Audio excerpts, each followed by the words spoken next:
Thank you for joining us for this last of our virtual horticulture lectures for 2021. I'm Louis Bauer, Senior Director of Horticulture at Wave Hill. On behalf of Executive Director and President Karen Meyerhoff and the board, welcome. During the talk, please feel free to type your questions into the Q&A box and we will get to them at the end of the presentation. As you can see, I'm outdoors at Wave Hill today. Our gardens are open 6 days a week with advanced reservations. Magnolias are in full glory, cherries and apricots are about to burst into bloom, and there are treasures in the Alpine House and all around the garden, so please come. For these talks, great thanks go to our Friends of Horticulture Committee and its chair, Donna Raftery. The underwriters, Susan and Robert Morgenthau, deserve special thanks, as do the sponsors you saw listed before I came on. They and you make all these talks possible. Show and tell has always been part of our lecture introductions, so I went out and picked a couple of my favorite things in the garden at this moment. A tremendous old Yoshino cherry has just come into full bloom, and here is what seemed like a tiny twig when I took it from the tree. Of course, it's quite a lovely branch. And just across the way from the cherry is Magnolia solangiana lenii, and next to it, Cornus moss.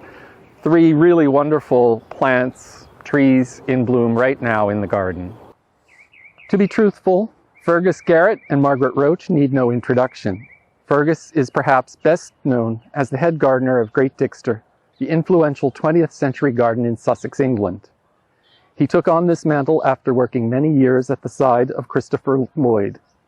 Like all good gardens, Great Dixter has not been frozen in time, but allowed to evolve as times and techniques change.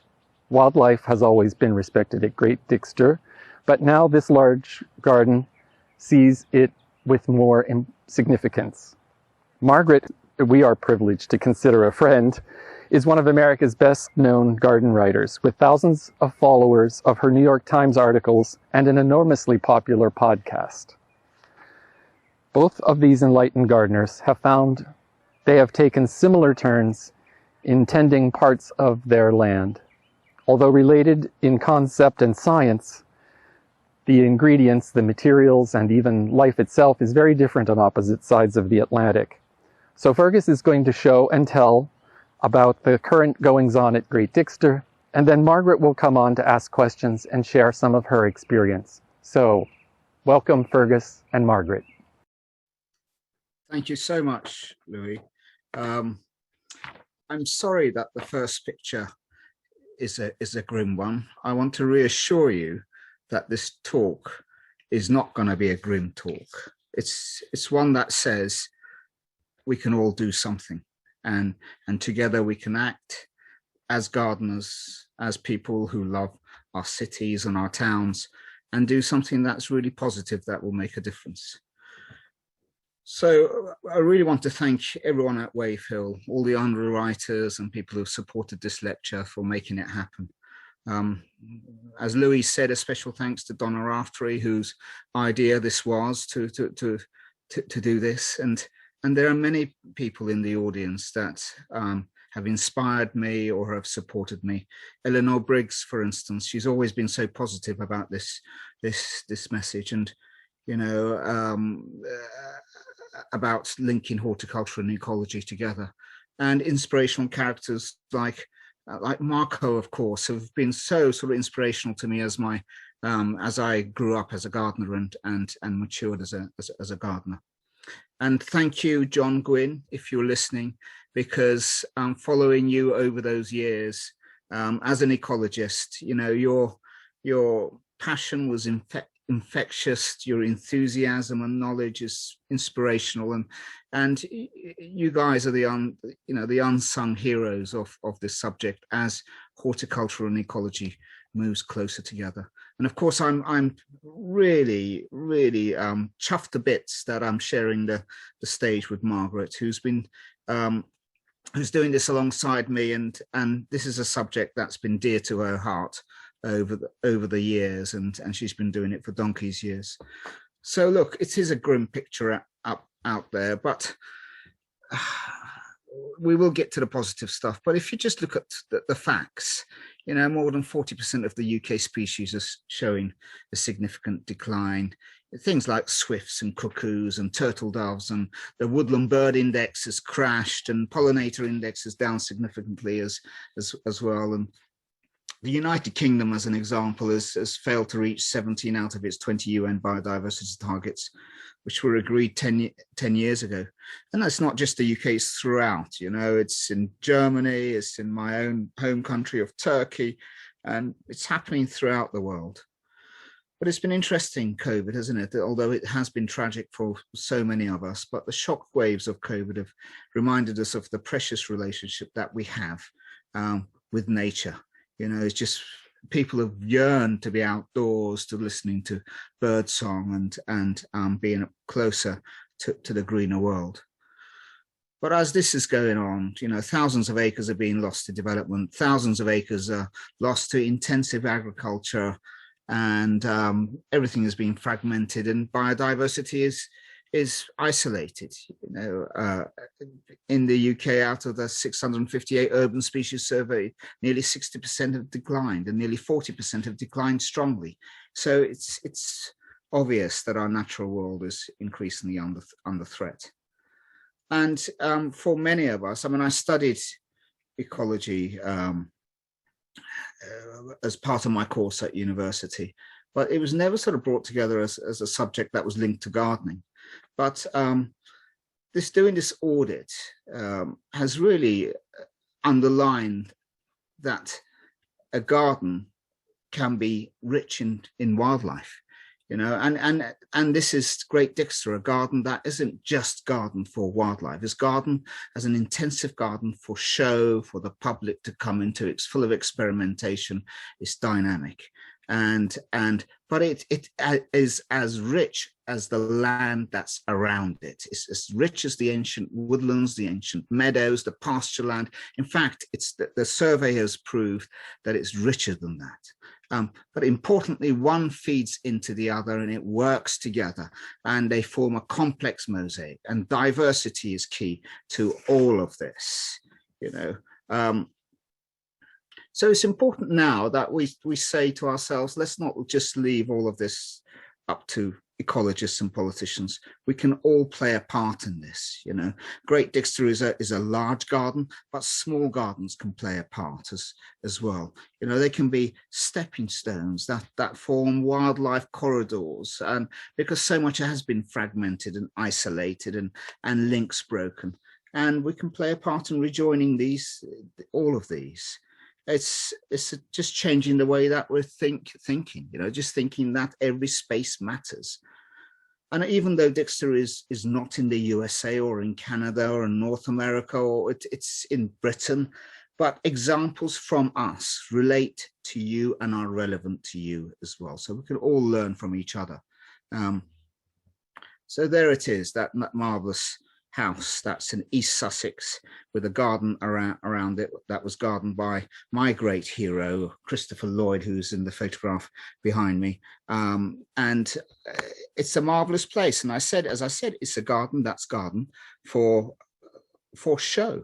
It's a show garden. It's got many advantages, of course. It's got that wonderful infrastructure laid down by Lutyens and Lloyd. It's got age on its side. You know, it's beautifully romantic and charming and softened by vegetation that's coming out of the wall as well, and the seed bank is rich, and it's got that sort of charming atmosphere, very sort of relaxing place, and it's dynamic as well.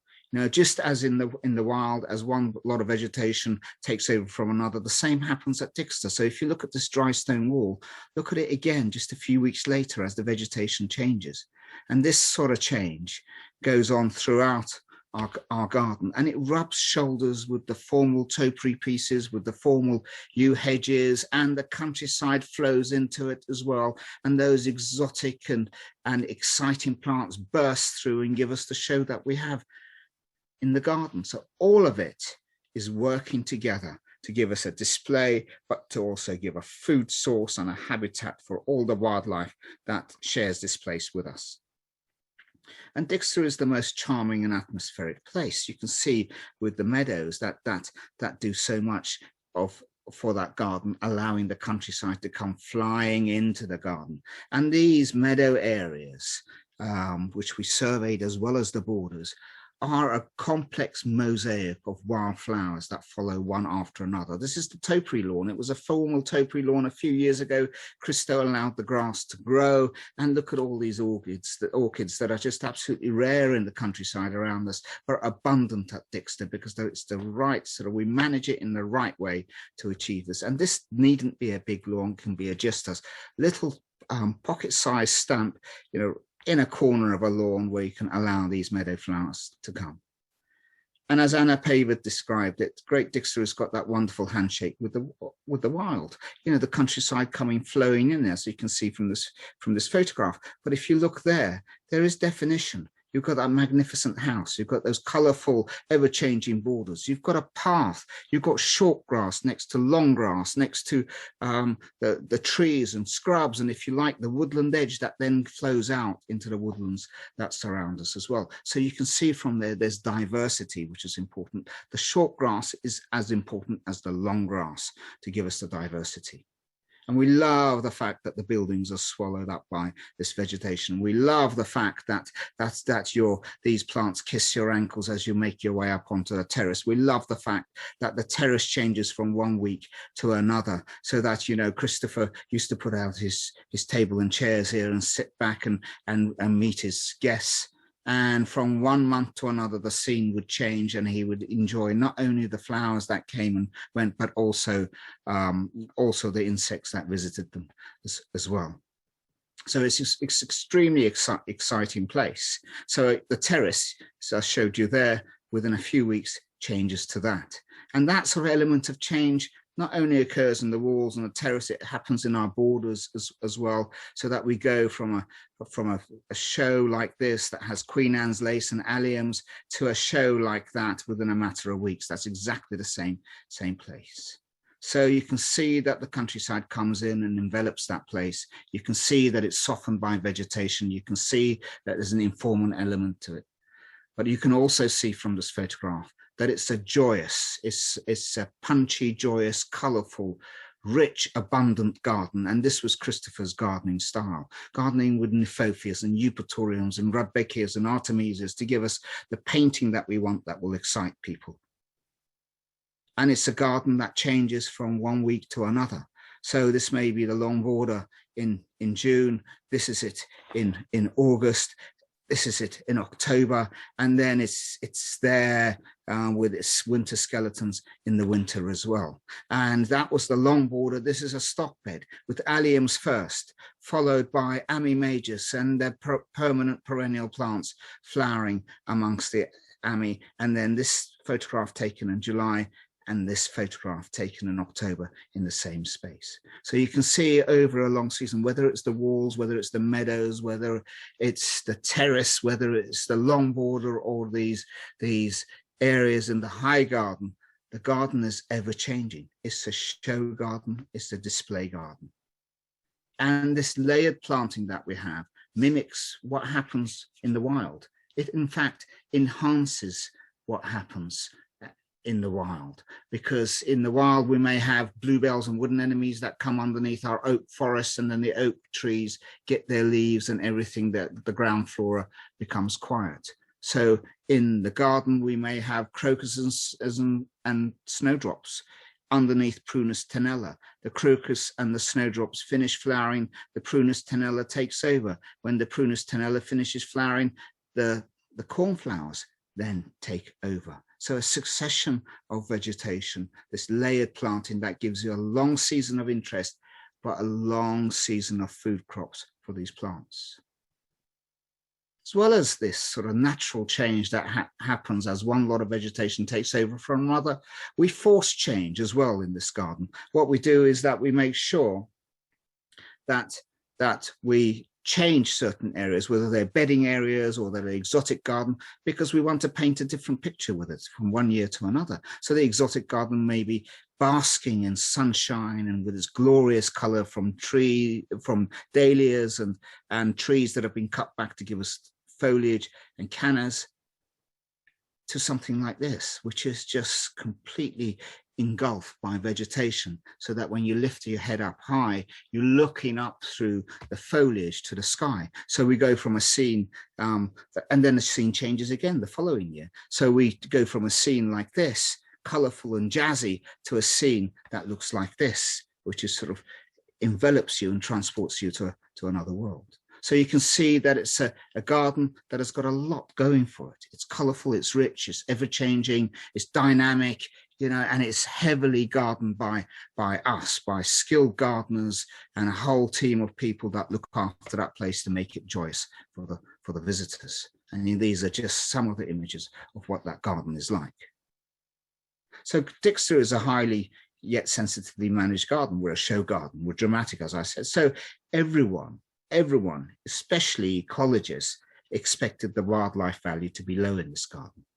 And when Christopher Lloyd died in 2006, he set up the Great Dixter Charitable Trust. And we wanted to protect the house, the estate, the garden, and take it forward in the same way that Christopher looked after it. Not to set it in aspic in any way, but to be, you know, exciting with it and train the gardeners of the future and connect with the community, whether it's across the pond or in Europe or in the Far East, just connect with a community of gardeners.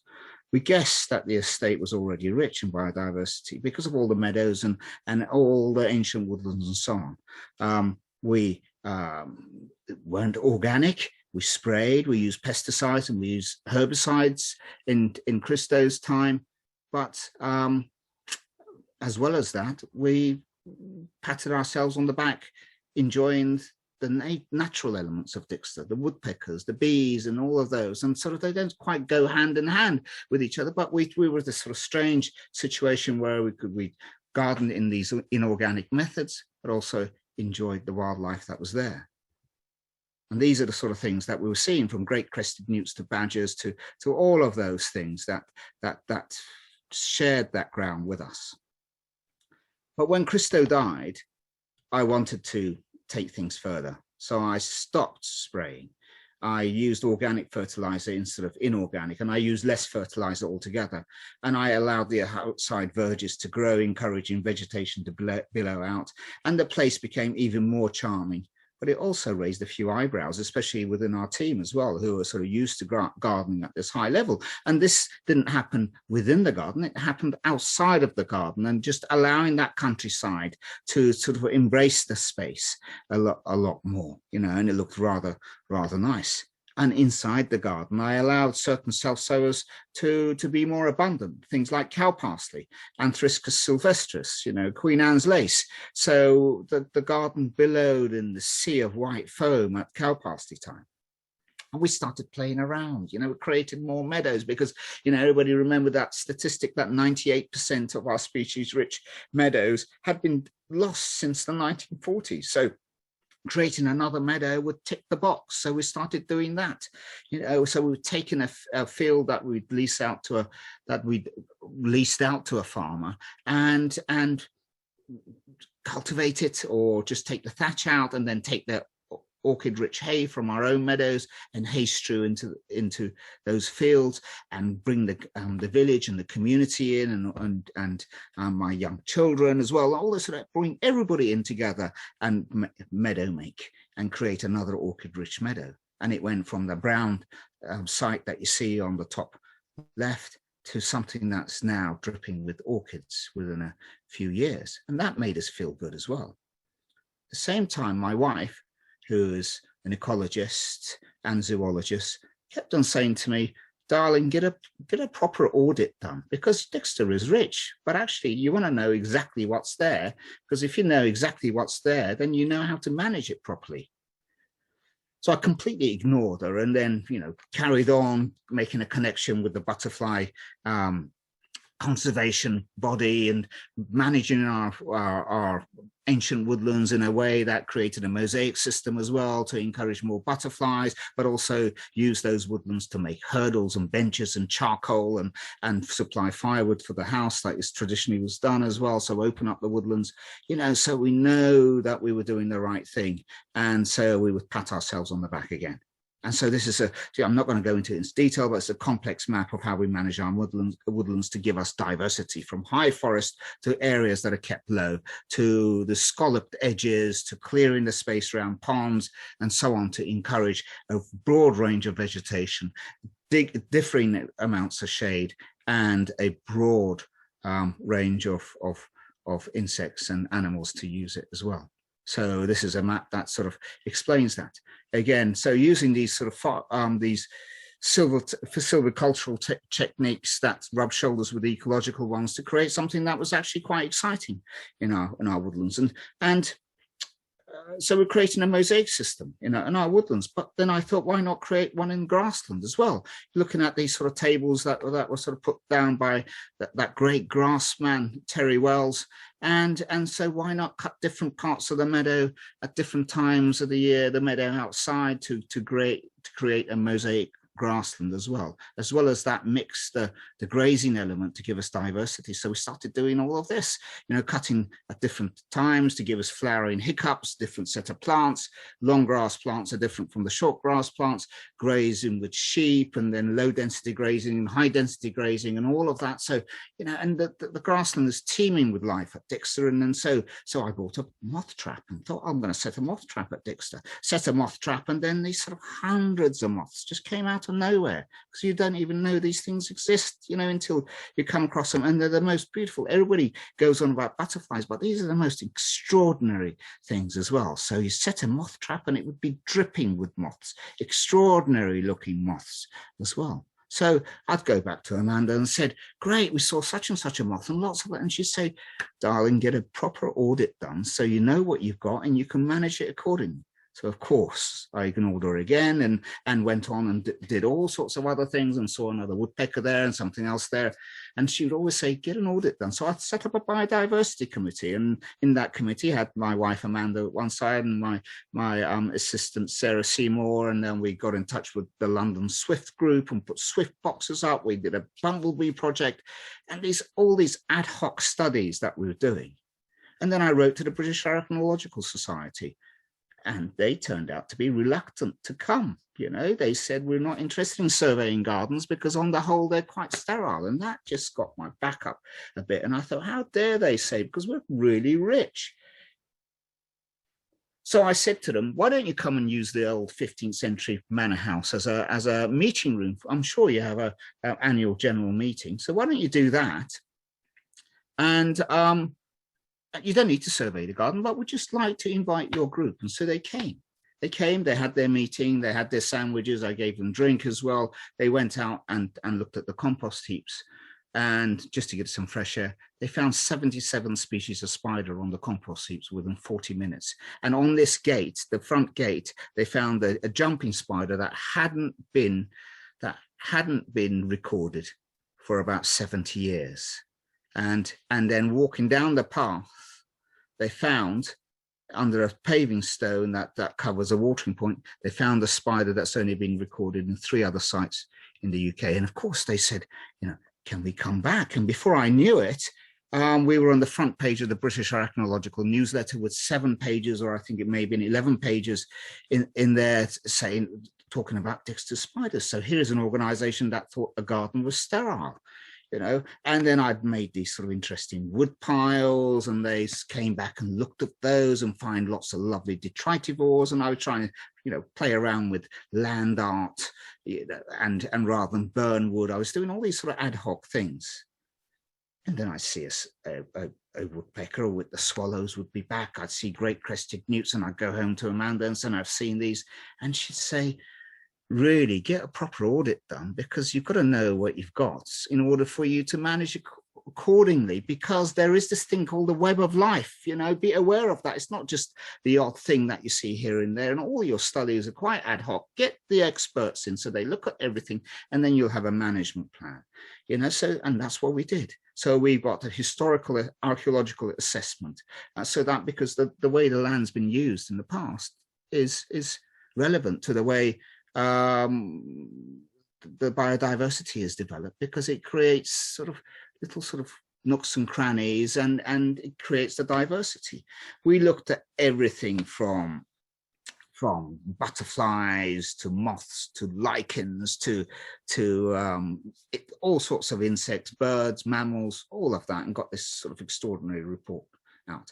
And we got all the historical information as well. And something like our woodlands was so diverse in the way it's been used, from saw pits to clay pits to field edges and drainage pits that were dug and so on, which gave us the diversity of the landscape there. We got extraordinary experts in who just spent their whole life looking at lichens. And in fact, there was a very interesting lichen that likes people's bottoms and old seats. So, and it's quite rare, and it was found on this seat and on the topiary lawn, and as well as a first lichen for Sussex on one of those moribund trees as well. So, and just there was a handful of visits from these people. But just from those handful of visits, we spotted over 2,300 species recorded in 1 year, over 100 species of lichen, over 120 species of bee out of a total of 270 species in the UK, and several sort of rare species and species of principal importance as well. Over 400 species of moth and many species of butterfly, including 32 species of principal importance, over 200 species of spider out of a total of 650, near enough a third, and near enough a half the UK species count of those bees. And this was from a handful of visits, like I said. And we were told that as we survey more, our numbers will go up, and they are going up as we continue to survey. And rare species were quite common because, and which meant that they weren't rare within us.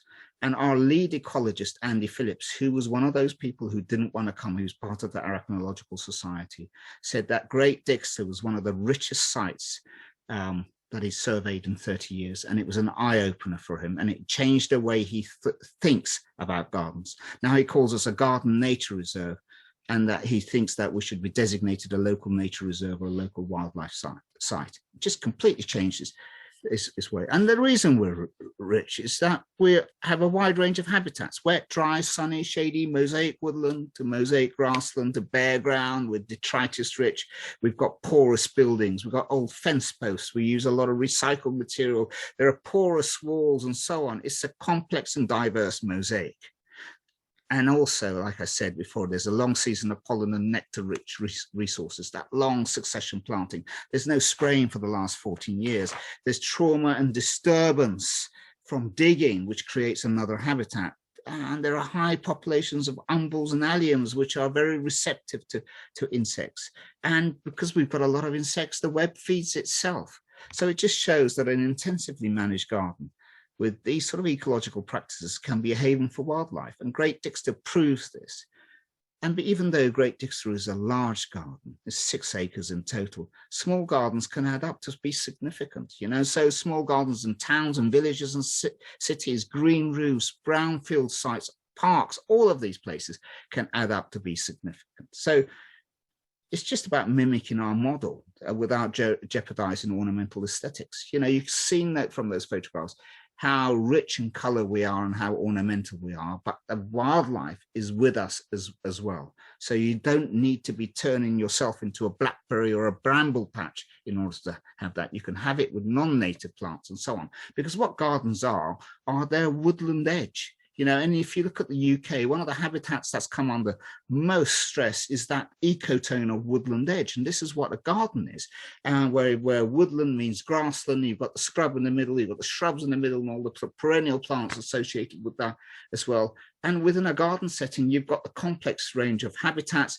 and a complex range of materials, and it just adds up to something quite significant. And there are over 520,000 hectares of garden in the UK. There are approximately 280,000 hectares of roadside verge in the UK. And there's 1.7 million hectares of urban area in the UK. If you add all those up, it's an immense area.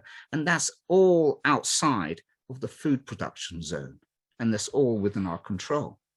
So when we looked at the garden and broke it down to different areas, and from formal gardens, orchard, horse pond, prairie, etc., all of those, and produced a biodiversity heat map, the interesting thing was that we thought the woodlands or the meadowland within the garden or the pasture land was going to be rich, but the richest part of the garden was the barn garden itself, because it had diversity. You know, and if you look at these lists of all those different things, you know, whether it's aculeates or Diptera or Lepidoptera or Odonata, you know, all those different, Odonata being dragonflies and so on. The formal garden, the richest area was the formal garden, the formal garden, the formal garden, the formal garden. You know, it was just a haven for all this wildlife. So when you ask a garden designer to create a wildlife garden, they all immediately think of this, creating a meadow like this, without realizing that that is actually more, can be richer in wildlife. In fact, the two go very well together. And it was also very interesting that the second richest, this was the richest part, you know, the borders, the second richest part for us was the scrappy bit of grassland on the edge of the woodland, because it had diversity of structures in it. It gets trampled several times a year. It doesn't have the beautiful orchids in it. But actually, we shouldn't just be embracing those orchid-rich meadows in the countryside and protecting those. Maybe we should be looking at these sort of mediocre, inverted commas, meadows and doing something about those as well. And we do several things at Dixter. We don't cut down, which is great. So in the winter, we look like this, and that's a sort of haven for wildlife. We have that sort of rich tapestry of flowers that come over a long season, as you can see there. We have that diversity, as you can see there as well. And you know, if we have wet areas, dry areas, sunny areas, shady areas, from one end of the pond to the other, there's diversity. In that small space, there are orchids, but there are also sort of habitats like this, all within a few feet of each other. And then when you go in just to the side of this, into the garden, just from a few feet, you have that sort of diversity. The path edges are like this, looks charming. But just one lot of vegetation follows another lot of vegetation. There are little cracks in the building and so on. I'm not saying allow cracks in your building, but when we do new builds, we can incorporate this sort of stuff into our new buildings. You know, there are habitats from roof spaces to bits of wood, to the paving, to the holes in the paving, to the walls and the vegetation along with the walls as well, to dead wood standing and recycled fence posts, etc. All of those things can be mimicked, as well as the detritus-rich areas can be mimicked in a garden. And as well as that, we play around with creating green roofs and you know, blocking off the drainage in some areas to make them wetter, and you know, building these habitat piles. And alongside this richness in the garden, it adds up to something extraordinary, and it allows us to have that. Okay. So there's diversity throughout that place. And in the past, ecologists have considered gardens and design landscapes and gardeners to be a part of the problem. But, you know, now they're realizing that we can be a part of the solution. And a closer inspection and analysis and breaking down of Great Dixter's habitats makes it obvious that these can be mimicked in smaller gardens, and together will add up to something effective. So this is great what Laura Gatti's doing, this Bosco Verticale on the top left. And it's great what Net Castle are doing with the rewilding project. That's fantastic. But actually, we don't need to go to those extremes in all cases. A garden itself will actually fill the gap. And if you look at the Dixter, the aerial view of Dixter, the structures that are there are no different from the village that's there. The conurbation is in the center with the greenland flow into it. And we can surely make the city function in the same way, making use of all those flat roofs and making sure that there are ribbons and rivers and of green connectivity throughout these towns and cities, and better planning as well, so that we turn a concrete-based landscape like this into something that's like that. That's exactly the same place at Sheffield with Nigel Dunnett's grey to grain scheme, and do it in a manageable way. So we see Dixter and we say, well, this is out of reach in towns and cities. You know, look at that lovely seat at Dixter. But that's not out of reach. This is in the town that I live in Hastings. And look at all the vegetation coming out of the walls. And if just trying a bit harder, we can make more of that happen. So Dixter is relevant. The mosaic system can be replicated. It just needs politicians, ecologists, town planners, councils, builders, landscapers, architects and landscape architects, volunteer groups, gardeners and private individuals to have the will to work together. It's about bringing wildlife in at every opportunity, and gardens and gardeners can play their part, whether however large, however small, everyone will bring a different element. Okay, with that, I want to pass on to my great friend, Margaret, who will give her perspective of this. This is something that she's been passionate about for all those years. Hi, Fergus. Oh my goodness. Make me want to come over and see you. So I'm going to just talk a little bit about some prescriptive sort of steps, many of which Fergus hinted at. And then we're going to have a little bit of a chat, and then we're going to answer your questions. So I don't have a Dixter to show you. So instead I wanted to try, as I said, to offer some possible guidelines or prescriptive steps for getting started. The things that I go back to again and again over the years as I continue to refine my definition of garden far beyond its powerful ornamental dimension, the more obvious dimension. So another disclaimer, I'm not a restoration ecologist. I'm just a gardener who got hooked on increasing diversity and tries to do it more and more and more. So is each plant here ornamental in my garden or functional?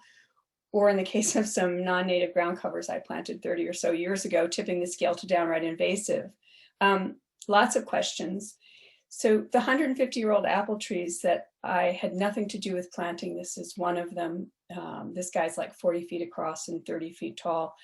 A beloved old friend and a friend to lots of generations of pollinators and so forth, and animals who like fruit. So this is obviously both ornamental and functional. So here right about now, this week, a beautiful day in the garden, little treasures tucked under another one of the apples, hylomacan and hellebores and trilliums and minor bulbs and so forth. And looking, I'm on a steep hillside in a rural place in Columbia County.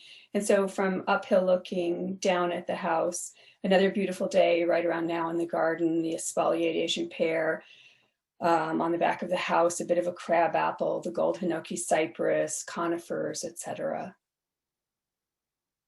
But frankly, and I know it sounds insane, but come August, I'm just as delighted to see an eruption of these guys out in the far field as I was at the emergence of the spring ephemerals I planted or any other ornamentals. This is jack-o'-lantern mushrooms. And I guess you could say in kind of a gross understatement that my lens on the word garden has shifted from just a collection of plants that inspire me visually to really kind of awe about the life forms of all kinds, intentional and otherwise. So the garden as a science lab. And it doesn't mean that I still don't like a clean edge on every bed and my narcissus deadheaded after bloom and so forth. So here's another beautiful day in the garden. And this, you probably definitely think, what is she crazy? 2 dead twigs on her Aesculus parviflora. But the thing is, the twig on the right isn't a twig. It's a caterpillar of a geometric moth, showing off this defensive weapon we call crypsis, of being cryptic or hidden in plain sight, so that it can go about eating and not being eaten, evading predators. So this is just evolutionary genius at work. And if we adjust our lens and we slow down and we look beyond the big blue hydrangea, to me, this is the really intimate, really, really good stuff these days at this stage in my life. I often say that birds taught me to garden. And when I came here to this rural place like 35 years ago, after growing up in New York City, I saw all these unfamiliar birds. Some would always be high up in the trees, some in brushy areas, some would eat seeds, some would eat fruit, bugs, whatever. And I started reading up on them and their lives and their needs. And I started buying plants that I thought they'd like. And so now about 70 kinds visit the garden each year, many of them nesting in it or at its periphery. And many fewer visit my nearest neighbors. So maybe I'm doing something right with the diversity, the extra diversity I'm offering. And one of the great things about birds is that they also help me to kind of get a perspective on what habitat I'm in, where I am, which is eastern temperate forests specifically, not a wetland, not a grassland. I have no hooded mergansers, no bobolinks. I have forest birds. And this awareness of the greater habitat that birds taught me really informs what plants will do well for me too, or belong here contextually.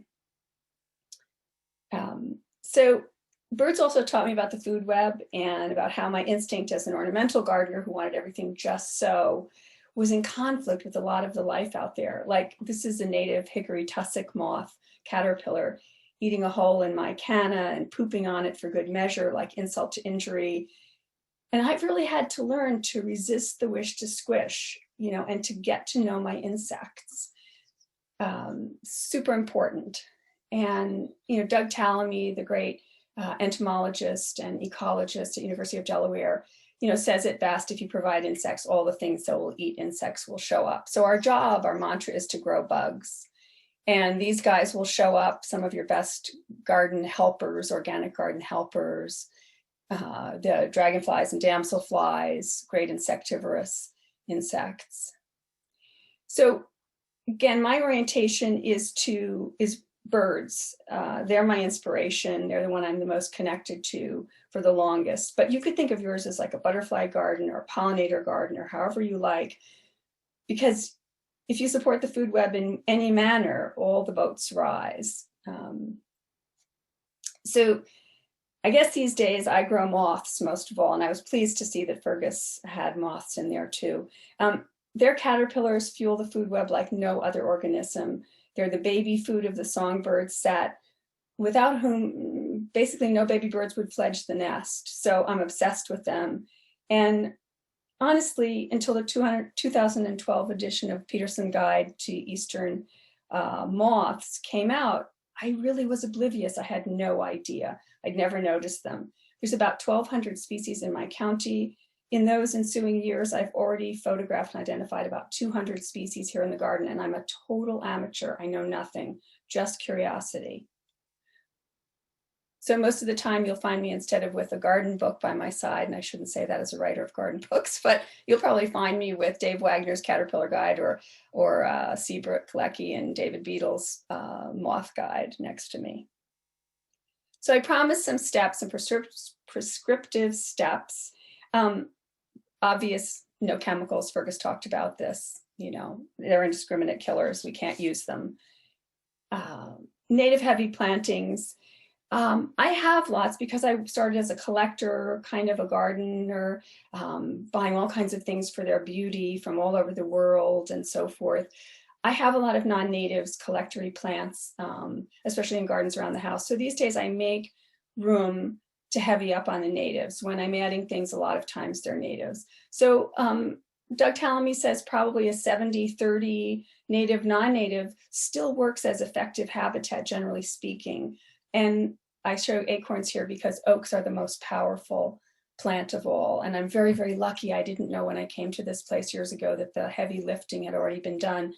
The property is ringed by a lot of really, really old oaks of various species. So I'm very, very lucky that they fuel the food chain. We need water. Everything that's alive needs water. And so water, it's one of the ponds in the backyard. And not just in the fair weather, but 365 days a year, there at least has to be a hole in the ice.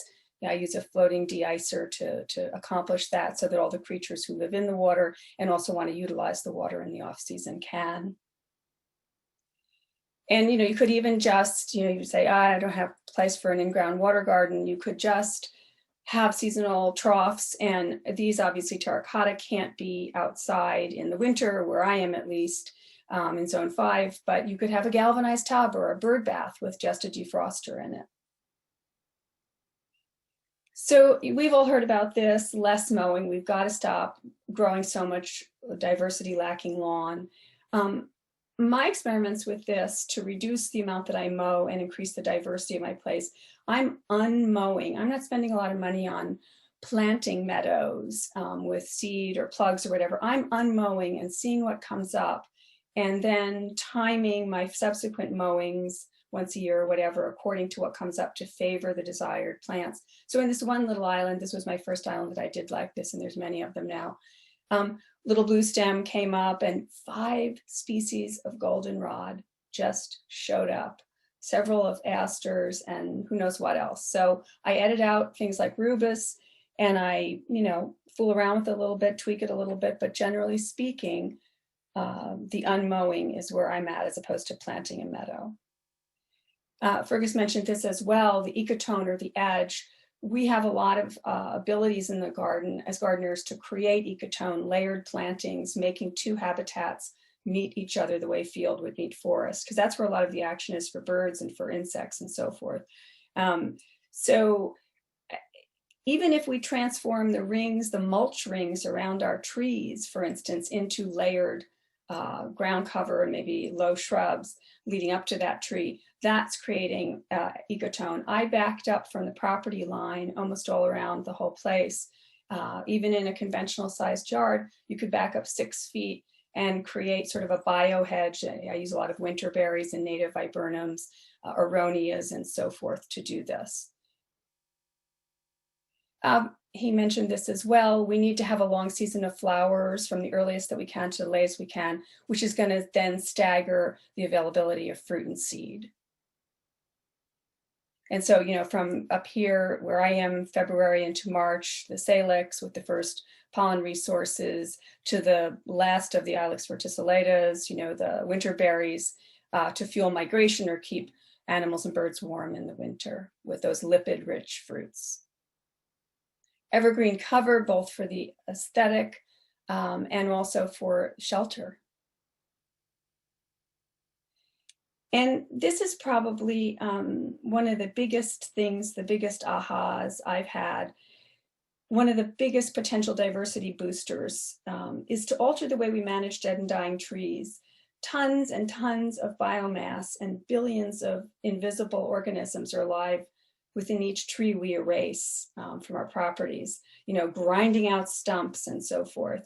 So I'm not talking about where there's it's unsafe to either property or people. I'm talking about where it is safe. Can we at least leave a high stump, or can we have a 6-foot or a 10-foot or better trunk and let the thing die and age and decay in place, leaving all that biomass on site? So I'm afraid, though, that I'm getting so excited about this that maybe my place is about to be renamed as Totem Pole Acres. But the woodpeckers really love me. So one last step is messier cleanup. And again, I should make it step 1, really. It's probably the most important thing at all. Leaf litter, leaf litter, leaf litter. Leaf litter is vital as overwintering habitat for all the helper arthropods, from spiders to beetles, many moths. And it's year-round habitat for all the organisms that do the recycling services that the whole system relies on, all those essential detritivores. So in fall, rather than shred and blow and erase, can we find some safety zones, some places, especially if they could be under native oaks and maples, that are safe zones, where we don't do that to the leaves, where we leave them intact? And then in spring, can we maybe wait for a stretch of at least a few 50-degree days before we clean up, to give them all the time to awaken and move along before we destroy their habitat? So bonus tip, get a CFL blacklight. On July and August nights, cotton bed sheet, a $10 CFL blacklight, and a clip-on socket. And wow, you will not believe who shows up. And I bet you don't even know your garden at night, who the night shift is in your garden, who lives there and what's going on out there. So it's very, very exciting. Guys like this will show up. So the Pandora Sphinx moth, so big and so incredibly beautiful. So I had to show you just that one more moth in case you had forgotten that I'm moth mad. And I thank you for this sort of helter-skelter high speed, and indulging me in this sort of high speed chase through my garden version 2.0. But I just thought that was something I could kind of add from the kind of backyard gardener's perspective to the bigger picture about a bigger garden and a public garden that Fergus shared with us first. And so Fergus, I'm going to ask you to come back. Come back, Fergus. Hi, Margaret. We do the same thing, don't we, really? Well, we're separated at birth. Yes. It's just I've got my hero, and you've got your. They're the same as No, this is not Elvis. It's not Elvis. I know. Okay. I know. Yeah. So I mean, it's just this sort of. I love the way you said. I love the night shift. So do I. I mean, it was when the penny dropped for me was when you walk around the garden, you're looking at these beautiful flowers and rare and exciting and whatever and rubbing. Then you get to sort of love the wild meadows and etc. All of that, and you spot a few butterflies here and there. But really, the penny drops when you do something at night like that, and all these extraordinary moths come in, and they've got extraordinary names.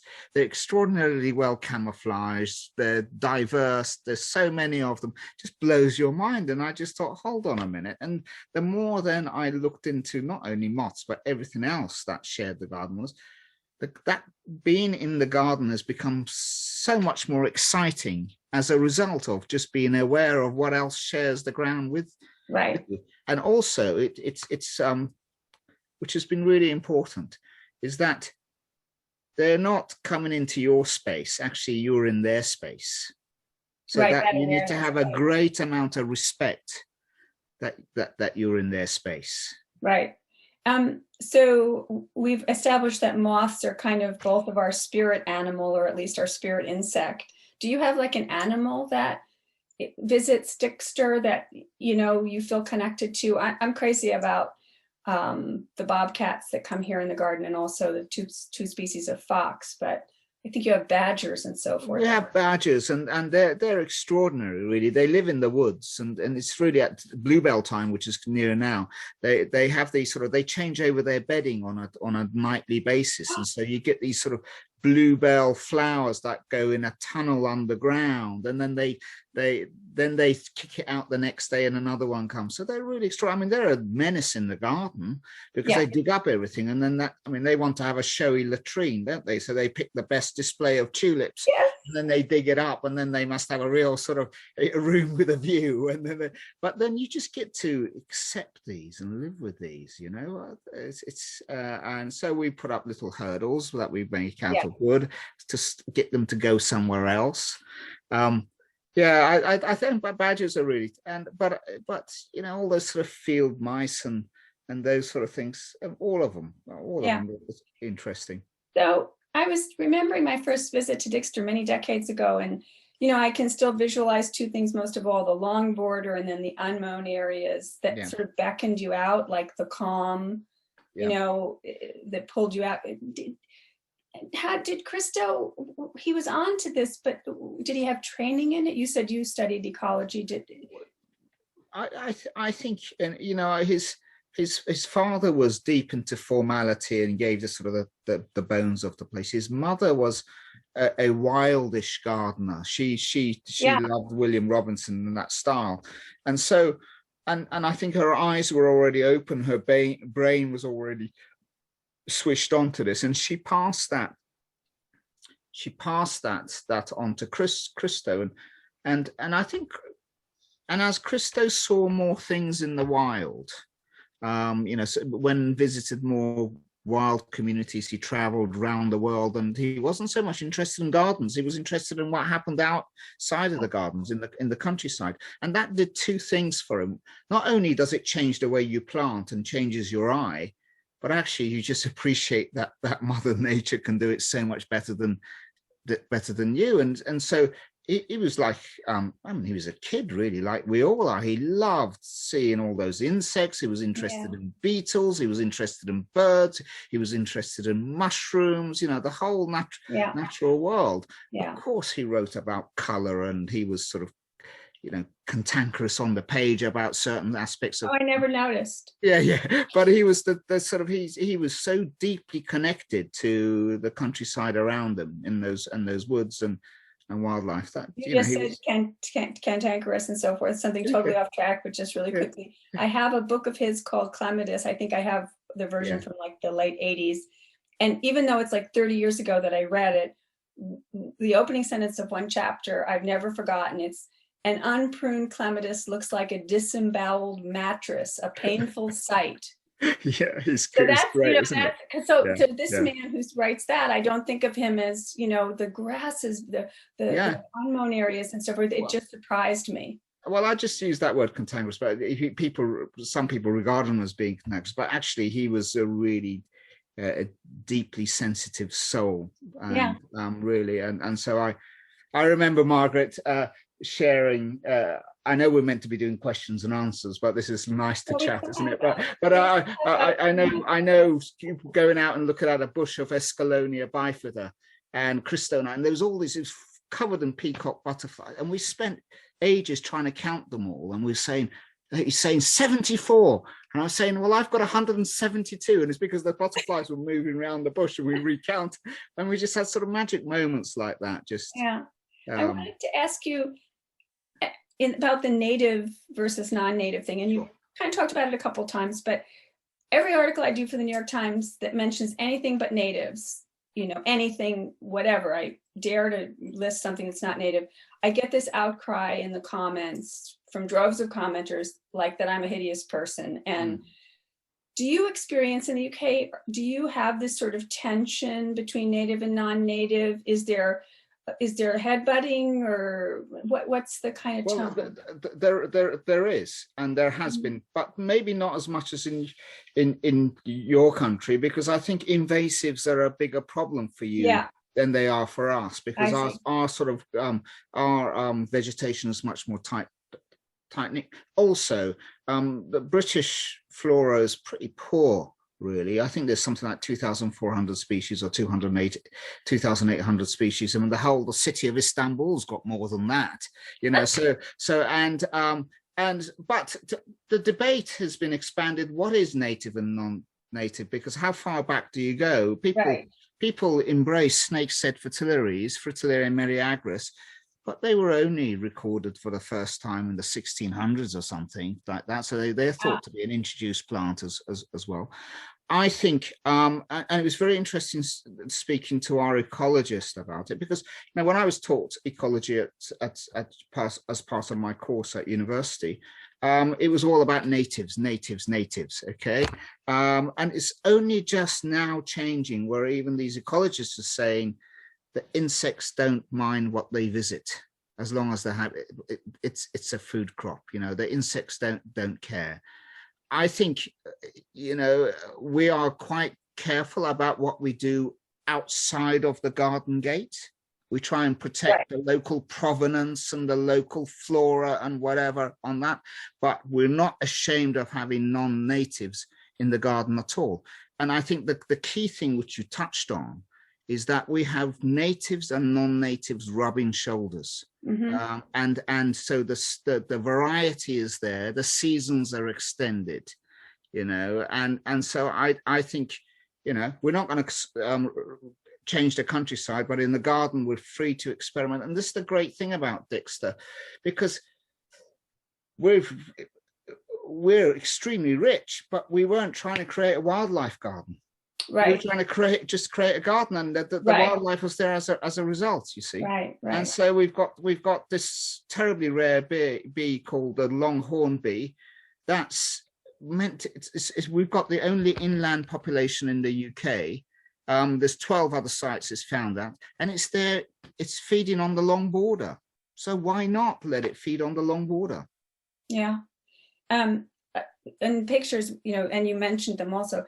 You have a lot of umbels. You have composite flowers and umbels.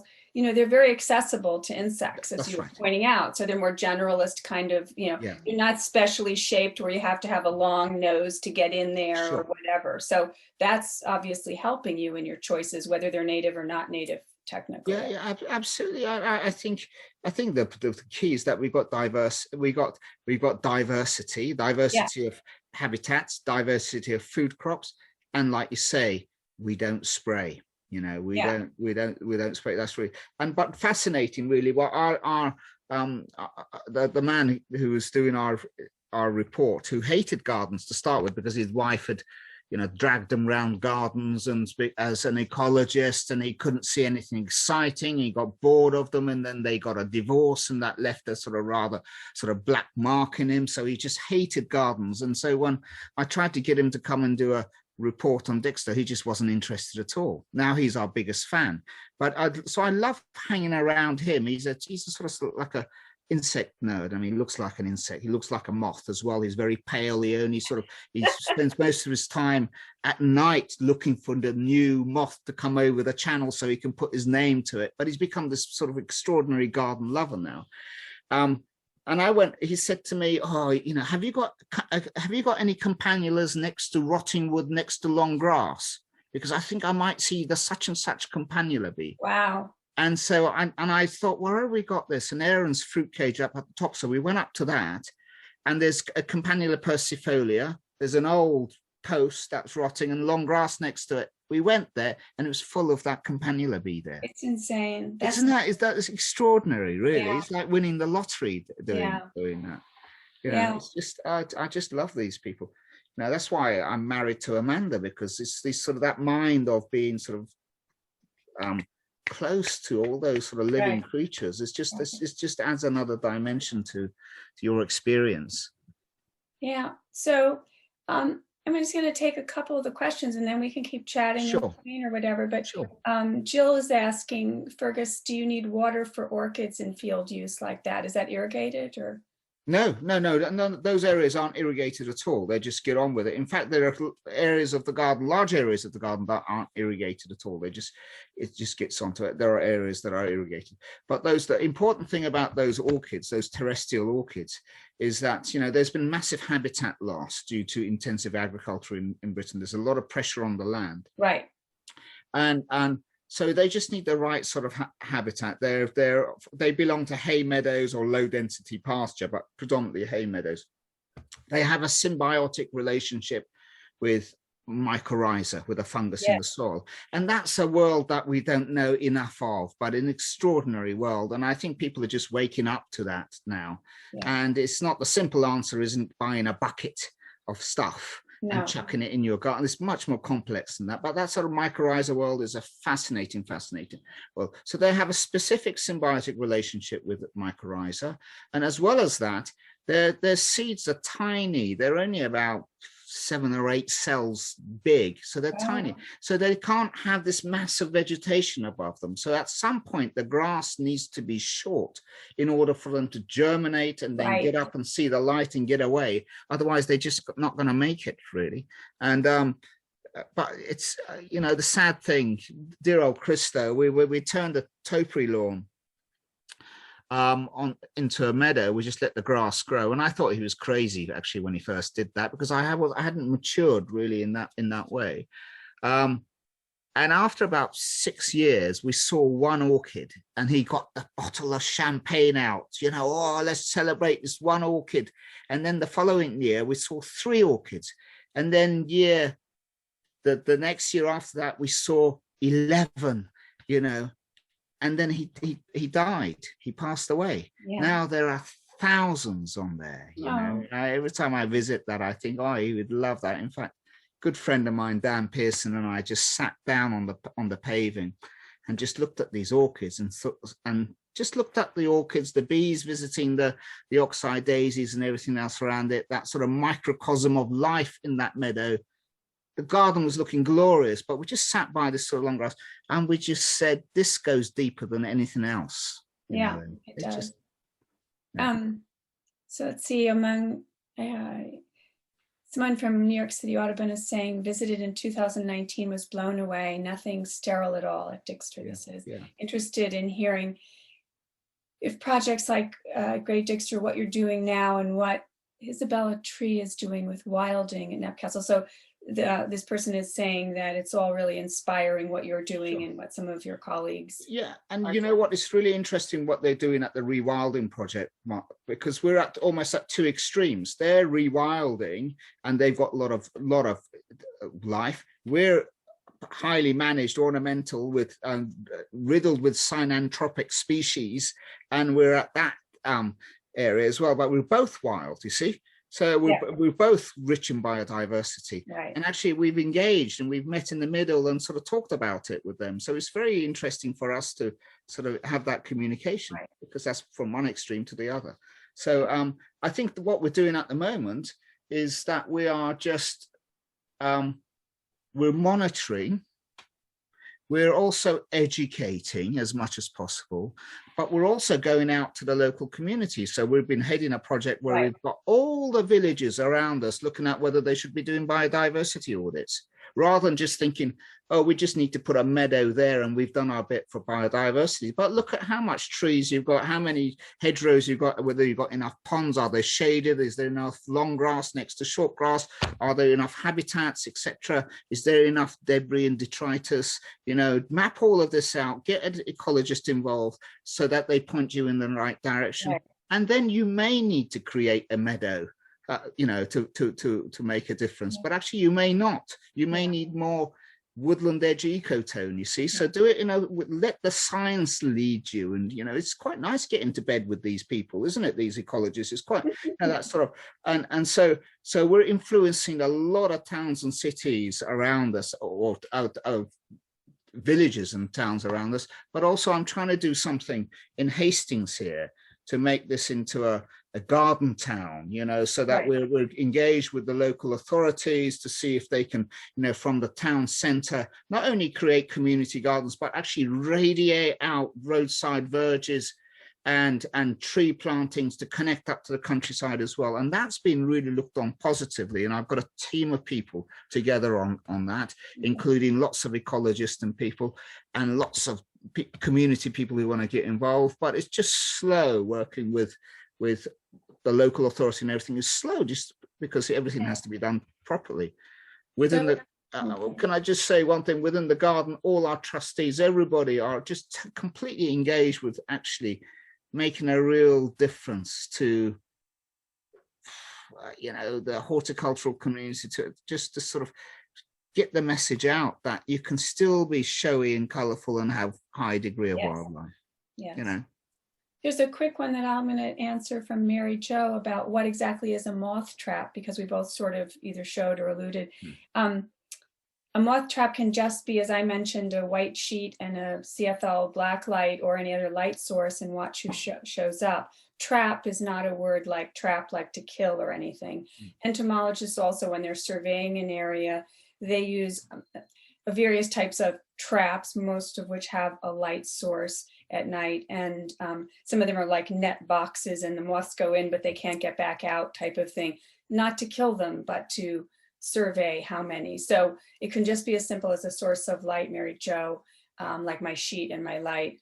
It could be called trapping, or it can be a device from a company in the US. It's called like BioQuip, is one of the companies that sells those types of devices. And I think the only thing to be careful of with us, Margaret, is that the birds get wise to when you're setting a trap. Totally. Yeah. So you don't want to do it all the time. You just do it now and again, so that you don't. Otherwise, they're having their snacks. A quick one, Fergus. Francina's asking, in one of the first photographs that you showed, there was an extremely thick hedge. What plant is it? Do you remember? Extremely thick hedge. It's okay. You might not remember what pictures you were showing. No, but I mean the main hedges are yew. That's what I thought. In the garden, but then at the hedges down outside the garden they are mixed. You know, just native species. And one thing we're doing is that we're letting them billow out so that they're not just a narrow hedge, but they're thick and they're high as well, because they're part of that ecotone that is such a rich habitat. Robin's asking about something that when the snow melted here, I have a lot of voles, not moles with an M, but voles with a V. They're destroying her large garden. How to get rid of them. I'm happy to say something horrible about this if you don't want to go on the record as how to get rid of insectivores. Or in these cases, these are herbivores, the voles or the moles. I don't trap or anything with moles, but voles can be very destructive. They have those signature surface tunnels that you see. And the same approach is like with mice, except you have to do it heavier. If you have an area where you've got voles, you have to put more traps if you were intending to get rid of them. There's really nothing else to do with them. And, people who grow root crops and so forth, it can be really destructive, they can be really destructive. But yeah, it's either you live with them and their populations ebb and flow, or you have to trap. I mean, as unpleasant as that sounds. Francine has another comment. I love seeing the patio where Christopher would hold meetings. And she says, now that I've seen the growth there, even between the stones, I'm not as embarrassed by my patio. My plants were unplanned. Yeah. She said, how do you plan that kind of patio planting? But do you really plan it, or is it an edit job? It's an edit job. I think what happens is that you have to make sure that the cracks are accessible. So rather than pointing it with cement and making sure, which takes years to break down, that you perhaps allow those cracks between one, paving slab and another to be more open and more porous to things. And I think a very good way of allowing things to seed on a terrace is to grow it on a pot. Something that will seed, grow it in a pot on the terrace, it will spill its seeds.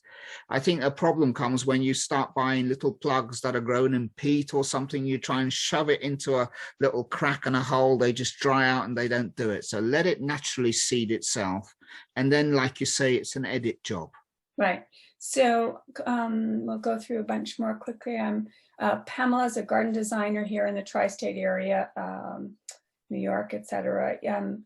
She says your intentional use of meadows and blurring the edges is very similar to William Robinson's wild gardening philosophy. Did you employ that thinking specifically? And I know you did mention Robinson's work a little bit, but yeah, he was an influence on, because Gravetime Manor's just down the road from us, and so he was an influence on Daisy Lloyd, who was the influence on Christo, who was an influence on me. Right. So it is, yes. So. Yeah. And Jim is asking, is Dixter accessible to herbivores like deer that are detrimental to a garden? And do you have any big herbivores like that? Yeah, I think deer have started to come into the garden. There's woodlands, there's pockets of woodland around us, and deer is a contentious issue because they really do need to be controlled around, because there's no overall deer management system, and they affect not only your woodland flora and everything else, but actually they affect the bird population that needs the certain woodland flora as well. So there are studies now happening on what's the dynamics of deer and how they affect certain things like nightingale populations and so on and so on. So we don't control them. We haven't needed to. What we do in our woodlands, this coppice system where you cut the trees down and they regenerate, so it's not sort of, you don't kill a tree when you cut it down. There's things that will, just like if you cut a willow down, it comes up again. So we do that within our woodlands. It's called a coppice system. Is that the brushwood that ends, the branches are piled up around these stools, and that becomes a deer.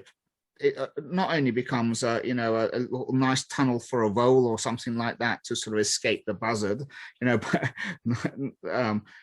it also becomes a deer deterrent as well, because they don't like stepping over those to get the new growth. Right. There's a couple of sort of alternate chemical kind of ones that I'm going to try to do quickly. Dana has pebble paths throughout her garden and uses a spray of vinegar, dish soap, and salt to spray on them to try to keep the weeds out of the paths, and wants to know if that's detrimental in any way. And I would just say that if you're using, vinegar, even acetic acid at a high level that they sell now, to my horror, in the garden centers as horticultural vinegar, which can be a high concentration of acetic acid, it's just a burn down. It's not going to kill the root systems of plants. So we need to know that. So if we're going to use it tactically on soft little things that have just emerged, that it has a chance of killing, right? Don't waste it otherwise. The lower concentrations, like it sounds like you're using, Dana, probably aren't super toxic, but we have to remember that there are creatures hiding under a leaf here and there, a salamander or whatever, that just a spray of vinegar is going to be the end of that creature. So we have to think about, or eggs of some other creature that have been laid, among those pebbles that are invisible to our eye. We have to think about what we're doing as carefully as possible. So I don't know if you put anything on the paths. I'm just a hand puller, or I use a scuffle hoe. I prefer a scuffle hoe, back and forth scuffle hoe. Although we haven't done it sort of this year, because it's COVID has sort of affected us in different ways. What I started doing is that every morning when people get in, they like to have a chat. What did you eat last night? Where did you go, etc. Whatever. So what I do is I put everybody on cracks in paving. They all on their hands and knees. They can have their chat. They're a few feet away from it, but then take the weeds out. We just do that for whether it's 15 minutes, half an hour, and Christo used to do this. He didn't have all those sort of volunteers, but he used to do this. He would, if he had a guest, sometimes they would go somewhere and weed together and talk at the same time. Yeah. There's a number of questions that would be hard, I think, to answer about sort of designy questions, because they get too complicated, I think, to do, since we don't know where the person's from and the site and the whatever. But one of the things is, Jake is asking, if we were to create an ornamental garden from scratch, how would we approach our use of native plants? Like, I guess he's asking, would that be a primary part of what we're thinking about, or? No, I think you just integrate them into the garden. You can put down different rules to say actually they're going to be a greater concentration on the edge and sort of filter them out as you go into the center of the garden, or you just dot them through. Shrub, tree, and perennial. It depends on the value and the quality of the individual plant. Something like Queen Anne's lace or cow parsley is a lovely diaphanous thing that you can dot through your beds, and it sort of gels it all together. Now, if I did that with a big dumpy bush, it wouldn't work, you see. So it just depends on the quality of the thing. And but certainly I think there's value in mixing native and non-native together. It brings that countryside in even more. And as I think I said in my case, because I had already done the sort of collector thing and I wanted to, offset that, I've probably in the last 15 or so years been much more heavily on native. If I were starting from scratch, I'd probably think about the native layer and then add the ornament afterwards, so to speak, get my base layer as native, and then, but leave myself beds for design beds and so forth. So, so many questions. Do we welcome hornets, wasps, and yellow jackets in our gardens? Unlike bees, Sherry doesn't like these. My tolerance is very, very high. If they nest, in the screen door that I have to go in and out of, I will remove the nest before it gets built too much. But I try to be tolerant of them. Yes, I think they are. They do a lot of good, actually. Yeah. And so, but obviously, if you're allergic to them, you've got to be careful of them, aren't you? But I think we actually welcome them. Actually, we don't mind them at all. How? Sarah's asking a quick one. Your audit was done over what period of time? Oh, just 1 year. We only did it. We had a very concentrated over 1 year, and some of those people only came 8 times in that year. Really, and some people sort of 12 times, not more than that. So it was just to give us a baseline data so that we could then build from that. A number of questions about ticks. Do you have ticks, disease carrying ticks in the UK? No, we don't. Yeah. We're sort of slightly inert in those sort of things. As someone's asking, Kay's asking about some of the plant species on my land or yours that have attracted moths. And a lot of times with moths, we're talking about having the right host plants for their larval form, the caterpillar's life stage. So some adult moths don't even eat, so to speak. They don't even nectar or whatever. Some of the females especially, their purpose is just to, so So it takes some homework Yes. to know. Yeah. And one thing important, Kay, is that because we're usually talking foliage, even if it's a native foliage plant like a shrub or a tree, if we choose a cultivar that has maroon, purple colored foliage or variegated foliage or yellow foliage as opposed to the straight green, it's going to be less useful, even though it's technically of the same otherwise genetics as the species. So even when you find the host plant, some of the cultivars with fancy leaves can be tricky and less utilitarian. But aren't they extraordinary? It's sort of another world, isn't it? Yeah. I can't, but I wish I was a moth. Yeah. Yeah. Let's see. Someone says their cat took care of the voles, by the way. So that's one suggestion that we didn't have. Lots of nice compliments, Fergus. Yeah, you're popular. I won't read those to you and inflate your ego. Would you include non-natives in meadow areas? And I think in the garden we have done.